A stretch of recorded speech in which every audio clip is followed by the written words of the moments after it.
இந்திய கிரிக்கெட் அணியின் அடுத்த கேப்டன் யார் என்பதை நடப்பு IPL தொடர் மூலம் ரசிகர்கள் அடையாளம் கண்டு கொள்ளாததாக சின்னத்தல சுரேஷ் ரெய்னா தெரிவித்துள்ளார். ரோஹித் சர்மாவுக்கு பிறகு இந்திய அணியின் அடுத்த கேப்டனாக ஹர்திக் பாண்டியா தான் வருவார் என எதிர்பார்க்கப்பட்டது.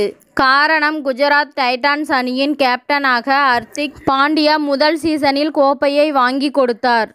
இரண்டாவது சீசனில் இறுதிப் போட்டி வரை அணியை அழைத்துச் சென்றார். இதனால் ஹர்திக் பாண்டியா தான் அடுத்த கேப்டன் என ரசிகர்கள் முடிவு எடுத்தனர்.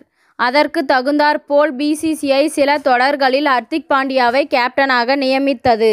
முதலில் சிறப்பாக செயல்பட்ட ஹர்திக் பாண்டியா பின்னர் பல தவறுகளை செய்து மேற்கிந்திய தொடரில் அடி வாங்கினார். இதையடுத்து ஹர்திக் பாண்டியாவுக்கு காயம் ஏற்பட்டதால் அவர் T20 போட்டியில் விளையாடாமல் இருந்தார். தற்போது மும்பை இந்தியன்ஸ் அணியின் கேப்டனாக ஹர்திக் பாண்டியா விளங்கினாலும் இந்த தொடரிலும் அவர் மோசமாக கேப்டன்ஷிப் செய்து வருவதாக கிரிக்கெட் விமர்சகர்கள் குறை கூறி வருகின்றார்கள். இதனால் ஹர்திக் பாண்டியாவுக்கு அடுத்த கேப்டனாக வரும் வாய்ப்பு குறைந்து விட்டதாக ரசிகர்களும் கருத்து தெரிவித்துள்ளனர். இதனால் இந்திய அணியின் அடுத்த கேப்டனாக யார் வருவார் என்று கேள்வி தற்போது எழுந்துள்ள நிலையில் தற்போது சுரேஷ் ரெய்னா இதற்கு பதில் அளித்தார்.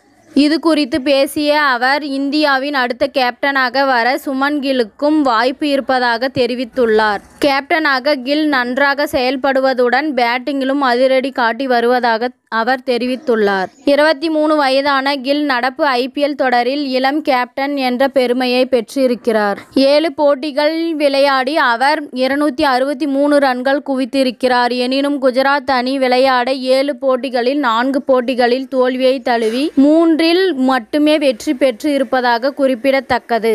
இந்த அணியின் அடுத்த கேப்டனாக ரோஹித் சர்மாவுக்கு பிறகு யார் வர வேண்டும் என்பது குறித்து ரசிகர்களாகிய நீங்கள் உங்களுடைய கருத்துக்களை கமெண்டில் தெரிவியுங்கள். இத்துடன் இந்த செய்தி முடிவடைகின்றது. நன்றி, வணக்கம். மீண்டும் அடுத்த வீடியோவில் சந்திப்போம். மேலும் இதுபோன்ற சுவாரஸ்யமான தகவல்களை அறிய தமிழ் சிறை சேனலை சப்ஸ்கிரைப் பண்ணுங்க, ஷேர் பண்ணுங்க, லைக் பண்ணுங்க மற்றும் கமெண்ட் பண்ணுங்க.